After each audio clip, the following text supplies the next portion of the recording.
तस्मै श्रीगुरवे नमः। નમસ્કાર બાળ મિત્રો, શ્રી સંસ્કાર સ્કૂલ વઢવાણ ઓનલાઈન એજ્યુકેશનમાં આપનું સ્વાગત છે. ધોરણ 2 માં ગણિત ગમતમાં 9મો છે મારો મજાનો દિવસ. બધા દિવસ મજાના જ હોય છે, પરંતુ તમારો કયો મજાનો છે એ તો તમને ખ્યાલ જ હશે. તો આપણે બધા દિવસોમાં કયો મજાનો દિવસ છે એ જોઈએ. એક દિવસ સોમવાર જાય છે મંગળવાર પાસે, બુધવારને મળવા, ગુરુવારને પૂછવા, શુક્ર અને શનિને કહેવા કે રવિવાર એટલે મજાનો દિવસ. તો તમને ખ્યાલ આવી ગયો ને બધા દિવસો કઈ રીતે થાય છે. તો સોમવાર હોય એ કોની પાસે જાય છે? તો સોમવાર છે એ મંગળવાર પાસે જાય છે, અને મંગળવાર છે એ પછી બુધવારને મળવા જાય છે.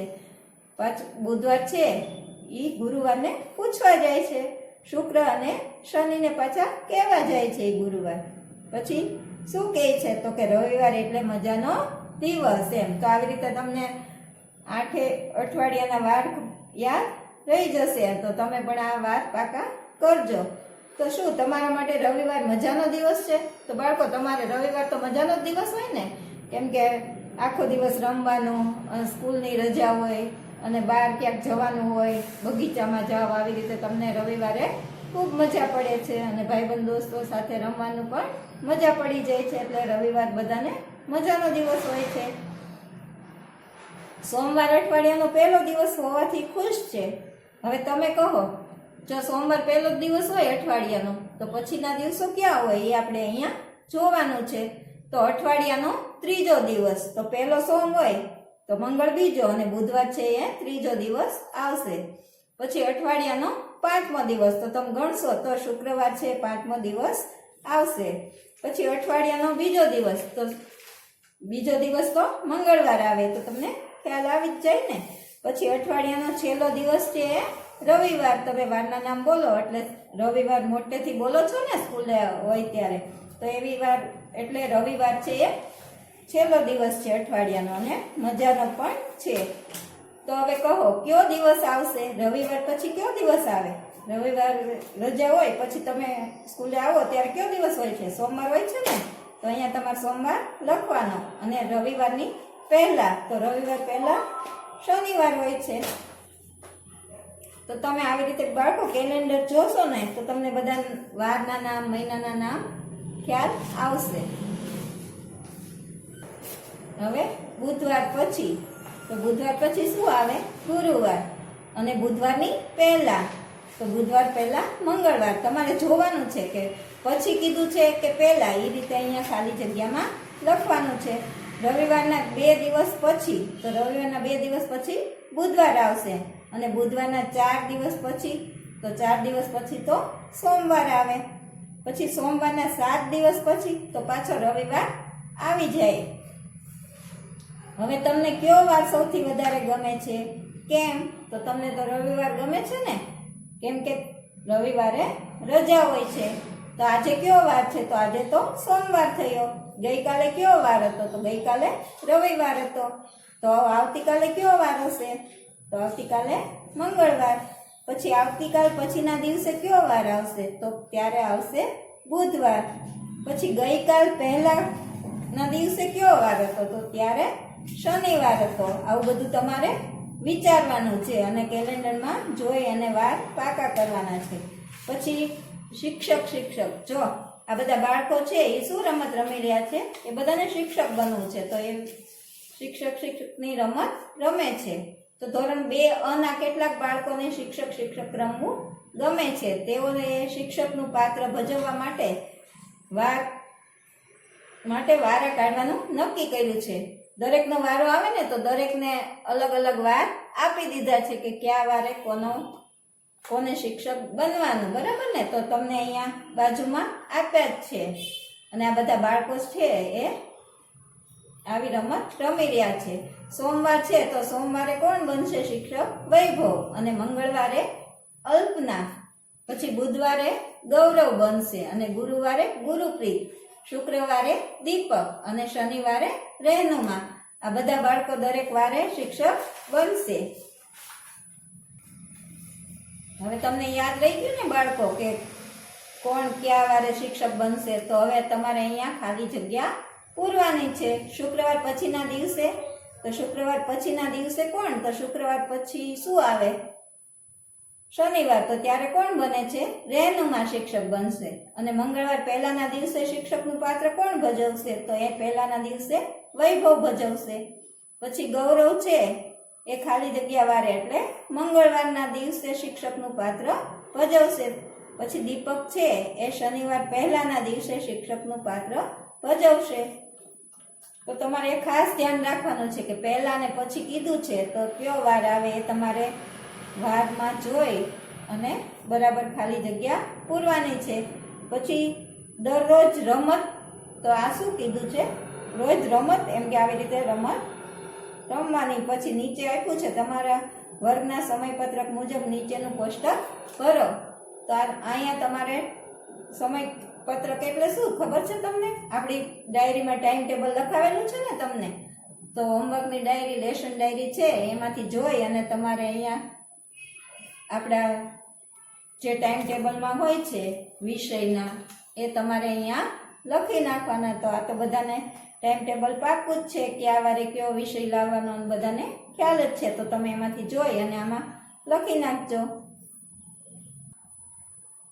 હવે ધોરણ 2 નું સમયપત્રક જુઓ અને નીચેનું કોષ્ટક ભરો. તો તમારે જોઈ અને અહીંયા કોષ્ટક ભરવાનું છે. તો તાસ એટલે કે કયો પીરિયડ હોય અને કયા વારે. તો ચિત્ર હોય તો આપણે અહીંયા આવશે શનિવાર. હવે પછી આવ્યું છે સંગીત. તો સંગીત તો બુધ, ગુરુ અને શુક્ર. તો આ દિવસે આપણે સંગીતને એવું કરીએ છીએ, ગીત ગાઈએ છીએ, વગાડીએ છીએ, બરાબર ને. પછી આવે છે રમત. તો દર શનિવારે આપણે રમતનો પીરિયડ હોય છે. તો શનિવારે આપણે બધી રમતો રમીએ છીએ. પછી લાઇબ્રેરી, તો સોમ અને શુક્ર, જેમાં આપણે બાળ સૃષ્ટિ, પછી જગમગ, આવું બધું વાંચવા દઈએ છીએ બાળકોને. એ બધું સરસ મજાના જોક્સ ને આવું બધું વાંચી, કાવ્ય હોય આવું બધું તૈયાર કરે છે. તો તમને વાંચવાની પણ ખૂબ મજા પડે છે. એ તમને લાઇબ્રેરીમાં જોવા મળે છે. હવે તમારા વર્ગમાં કયા વારે તમારે રમતનો તાસ હોય છે, તો શનિવારે. આપણે શનિવારે રમતનો પીરિયડ હોય છે. રમતનો તાસ રોજ હોય તો કેટલા બાળકોને ગમશે, તો રમત તો બધાને ગમે જ ને. તો 35 બાળકો હોય તો એ બધાને પણ રમતનો પીરિયડ ગમતો હોય છે. રમતના તાસમાં તમે કઈ કઈ રમત રમો છો, તો રમતનો તાસ હોય ત્યારે આપણે એકમ દશકની રમત, પછી સંગીત ખુરશી, પછી કેટલા રે કેટલા, આવી બધી રમત રમીએ છીએ ને. બધા બાળકો દોડે અને કેટલા રે કેટલા એમાં બધા એકબીજાને પકડી લે. પછી આપણે ગણીએ છીએ કે કેટલા કેટલાના જૂથ બન્યા. તો આવી રીતે આપણે જૂથ પણ શીખી શકીએ છીએ. પછી એકમ દશકની રમત રમીએ ત્યારે ગોળ રાઉન્ડમાં ચોકના નાના ટુકડા ફેંકીએ અને રાઉન્ડમાં આવે તો એ દશક હોય છે અને બહાર જાય એ બધા એકમ. તો આવી રીતે એકમ દશકની રમત પણ રમવાની ખૂબ જ મજા પડે છે. તો આવી રીતે આ બધી રમત તમે રમો છો. પછી સંગીત ખુરશી પણ આપણે રમીએ છીએ. હવે કયા વારે ચિત્રનો તાસ હોય છે, તો શનિવારે તો ખાસ ચિત્રનો તાસ હોય છે. પછી શું તમારે સંગીતનો તાસ હોય છે, તો જો હા હોય તો કયા વારે, તો મંગળ અને બુધ આપણે સંગીતનો પીરિયડ હોય છે. અઠવાડિયાના કયા વારે તમને શાળામાં સૌથી વધારે ગમે છે, તો તમને શનિવારે વધારે ગમે છે ને, કેમ કે ચિત્રનો પીરિયડ હોય, પછી રમત ગમતનો પીરિયડ હોય, એટલે આપણે નવી નવી રમતો રમાડીએ છીએ, એટલે શનિવાર તમને વધારે ગમે છે. હવે બાળકો વારમાં તો તમે જોઈ ગયા કે તમને કયો વાર વધારે ગમ્યો અને એ બધું.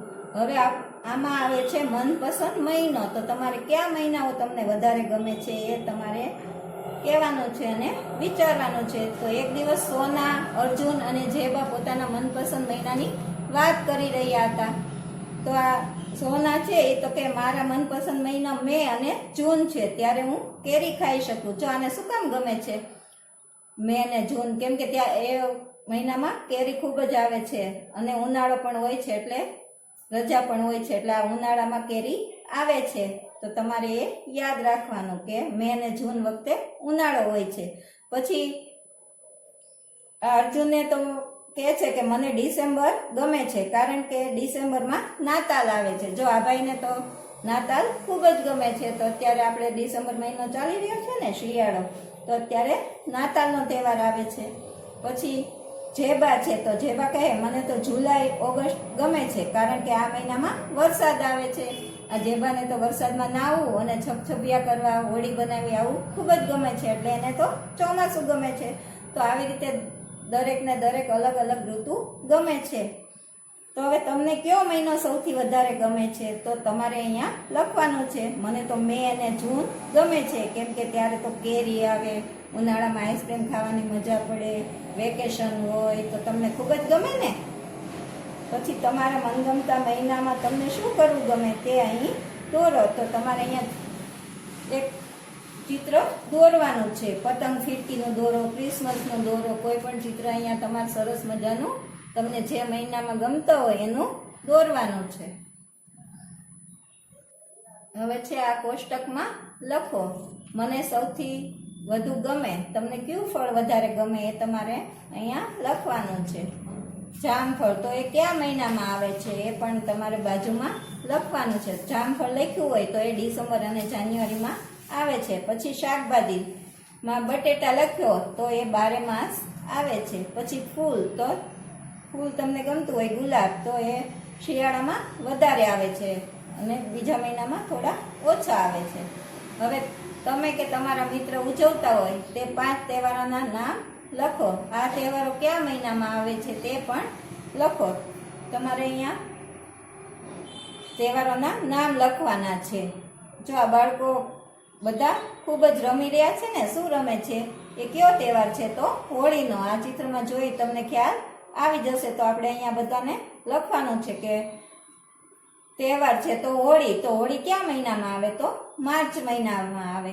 પછી છે ઉત્તરાયણ, તો ઉત્તરાયણ કયા મહિનામાં આવશે? તો જાન્યુઆરીમાં. પછી સાતમ આઠમ, સાતમ આઠમ આવે ઓગસ્ટમાં.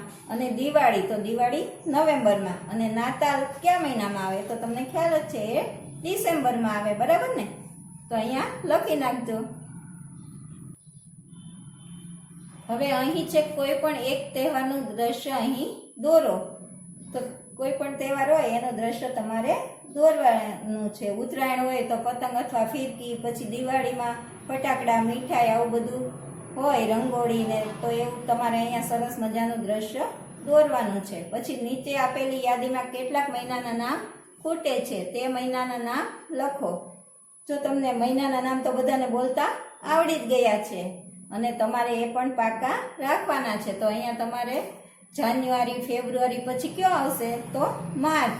એપ્રિલ પછી મે, અને જૂન પછી જુલાઈ, ઓગસ્ટ, સપ્ટેમ્બર, ઓક્ટોબર પછી શું આવે? તો અહીંયા નવેમ્બર. અને હવે ડિસેમ્બર. તો આ 12 મહિનાના નામ તમને યાદ છે ને? તો આવી રીતે પાકા કરજો. હવે શોધવા માટે કેલેન્ડર જુઓ.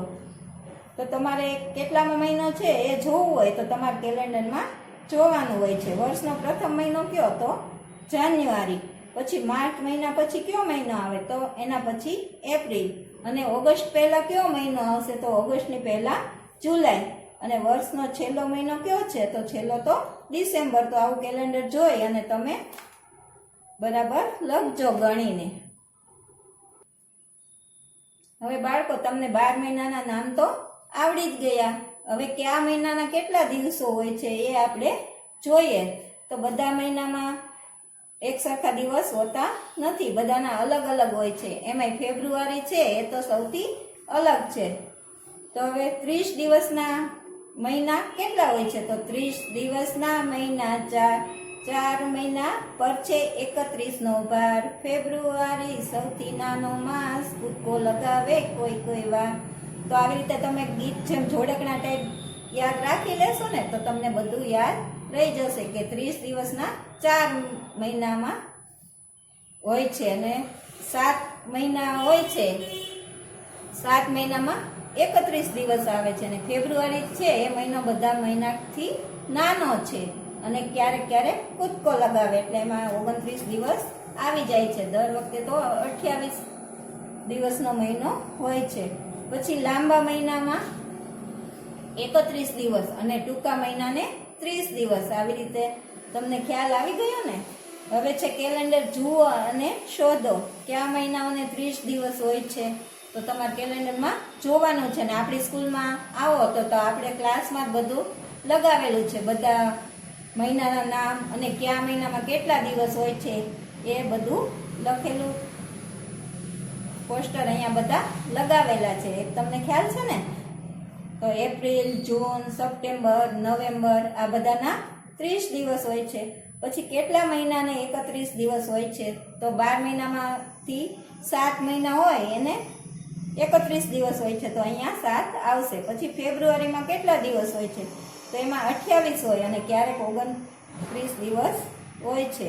મે અને જૂન ભેગા મળી અને કુલ કેટલા થાય? તો મેના 31 અને જૂનના 30, એવી રીતે અહીંયા 61 દિવસ થશે. એનો સરવાળો કરવાનો છે. પછી જુલાઈમાં કેટલા રવિવાર છે? તો જુલાઈમાં વધારે તો 4 જ રવિવાર આવતા હોય છે. પછી તમારા જન્મદિવસે કયો વાર છે? તો બાળકો બધાના અલગ અલગ જન્મદિવસ હોય એટલે અલગ અલગ વાર હોય ને, તો તમારે અહીંયા લખવાનું છે કે તમારો જન્મદિવસ કયા વારે આવે છે. પછી શોધો તમારો ઉનાળાનું વેકેશન તમને કેટલા દિવસ મળે છે? તો તમારે ઉનાળાની વેકેશન હોય એ 35 દિવસનું હોય છે, તો અહીંયા 35 લખવાનું. પછી શિયાળુ વેકેશનમાં તમને કેટલા દિવસ મળે છે? તો શિયાળુ વેકેશન તમને 21 દિવસનું મળે છે. તો આવી રીતે તમે તમારો હાથ હોય એની મુઠ્ઠી વાળી અને ઉપર ટેકરા ઉપર અને ખાડા પર એ રીતે મહિનાઓના દિવસ ગણવામાં આવે છે. તમે સ્કૂલે આવો ત્યારે હું તમને આ શીખવાડીશ. તો બાળકો આપણે વાર શીખી ગયા, મહિના શીખી ગયા. હવે શું આવી? હવે તો ઋતુ આવી. તો કયા મહિના કઈ ઋતુમાં શું શું હોય છે એ આપણે અહીંયા જોઈએ. તો ક્યારેક ગરમી, ક્યાંક ઠંડી, આવું બધું હોય છે. તો આ ચિત્રમાં તમને દેખાય છે ને, આ લોકો તાપણું તાપી રહ્યા છે. તો આ અશરફ નામનો છોકરો છે એ કહે છે કે હું અશરફ છું, હું કાશ્મીરમાં રહું છું. હું મોટે ભાગે અહીં વધારે ઠંડો પવન હોય છે, તે મારા દાંતને કકડાવે છે.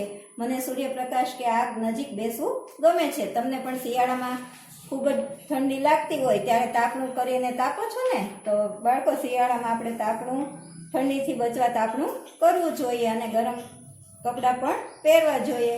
હવે નીચેનું ચિત્ર તમે જુઓ તો ક્યારનું લાગે છે? ખ્યાલ આવે છે? પંખા ને એવું આપણે ક્યારે વાપરીએ છીએ? તો આપણને જ્યારે ખૂબ જ ગરમી થાય ત્યારે. તો ગરમી ક્યારે પડે છે? તો એ તો ઉનાળામાં. તો આ છોકરી છે એ શું કહે છે કે હું લક્ષ્મી છું, હું ચેન્નઈમાં રહું છું. આ દિવસોમાં અહીં ખૂબ જ ગરમી પડે છે. હું ખુલ્લા પગે ચાલું તો પગ દાજે છે. મને તળાવ કિનારે બેસવું ગમે છે. જો તમને ગરમી ખૂબ જ લાગતી હોય ત્યારે શું કરવું ગમે છે? તો તમે એકદમ ઠંડા ઓલામાં રહેવાનું, પંખા નીચે જ રહેવાનું, એસીમાં રહેવું, આ બધું ગમે છે ને? અને તળાવ કિનારે કે નદી કિનારે ફરવા જવું પણ ગમતું હોય છે. તો ઉનાળામાં આપણને ખૂબ જ ગરમી લાગે છે, તો એનાથી બચવા માટે વારંવાર નાહીએ છીએ, આ બધું કરીએ છીએ. હવે ત્રીજી ઋતુ કઈ આવી? તો એ તો તમને ખૂબ જ ગમે છે. ત્રીજી ઋતુ ચોમાસું. ચોમાસામાં શું થાય છે? તો ખૂબ જ વરસાદ પડે છે. તો આ કહે છે કે હું રૂબૈયા છું, હું મેઘાલયમાં રહું છું. અહીં વરસાદ બંધ જ થતો નથી. સૂર્ય કાળા વાદળની પાછળ સંતાઈ જાય છે. તો આ મેઘાલયમાં તો ખૂબ જ વરસાદ પડે છે. તો એમને તો વારંવાર વરસાદનો સામનો કરવો પડે છે અને સૂરજ ક્યારેક જ દેખાય છે. એ વધારે તો વાદળ નીચે જ સંતાયેલો રહે છે. તો બાળકો તમે શીખી ગયા ને કે કઈ કઈ ઋતુમાં શું શું થાય છે. હવે જોઈએ આપણે, તમે ક્યારેય અનુભવ્યું છે કે તમારા દાંત ઠંડીથી કડકડે છે? આવું અનુભવ્યું છે ને? તો આ શિયાળામાં તમારા દાંત કડકડતા હોય છે. પછી ખુલ્લા પગે ચાલતા તમારા પગ દાજે છે. તો હા, આવું ઉનાળામાં થાય છે. પછી 1 મહિનાનું નામ લખો, તેમાં તમે ખુલ્લા પગે સરળતાથી ચાલી શકો છો. તો ડિસેમ્બર, જાન્યુઆરીમાં આપણે ખુલ્લા પગે ચાલી શકીએ છીએ, કેમ કે ત્યારે ગરમી હોતી નથી. પછી છે ઘણા દિવસ સુધી વરસાદ પડતો, તમે ક્યારેય જોયો છે? તો હા, આવું તમે ચોમાસામાં જોયું છે. ઘણા બધા દિવસ સુધી વરસાદ પડ્યા જ કરે છે. તમારા વિસ્તારમાં સૌથી વધુ વરસાદ કયા મહિનામાં પડે છે? તો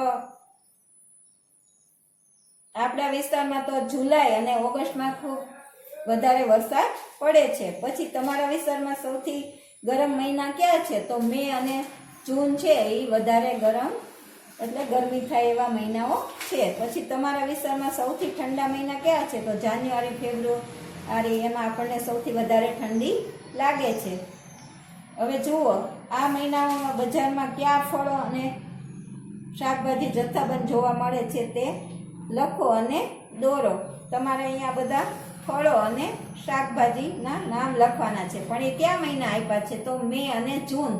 તો મે અને જૂન તો ઉનાળામાં હોય, ત્યારે કેવા કેવા શાકભાજી ને કયા ફળો આવે એ આપણે જોઈએ. તો ફળોમાં તો કેરી આવે, કેળા, ટેટી, તરબૂચ, આવા બધા ફળો આવે છે. અને શાકભાજીમાં તુરિયા, રીંગણ, બટાકા, ભીંડો, ગવાર, આવા બધા શાકભાજી આવે છે. હવે ડિસેમ્બર ને જાન્યુઆરી, તો આ તો શિયાળો. આમાં કયા ફળો ને કયા શાકભાજી આવે? તો ફળોમાં તો જામફળ, બોરા, સફરજન, દાડમ, આવા બધા ઘણા બધા ફળો શિયાળામાં આવે છે. અને શાકભાજી તો શિયાળામાં ખૂબ જ આવે છે, જેમ કે તુવેરા, મેથી, વટાણા, ફ્લાવર, બીટ, રીંગણ, આવા બધા લીલા સરસ મજાના શાકભાજી આવે છે. આ બધું ખાઈએ શિયાળામાં આપણને આપણી તંદુરસ્તી સારી રહે છે. અને આ જે બધા લીલા શાકભાજીને આવું બધું ખાય છે એ આખું વર્ષ તંદુરસ્ત રહે છે, કોઈ દિવસ બીમાર પડતા નથી. તો તમે પણ લીલા શાકભાજી, સરસ મજાના ફળો, ઋતુ પ્રમાણેના બધા ફળો ખાજો અને તાજા માજા રહેજો.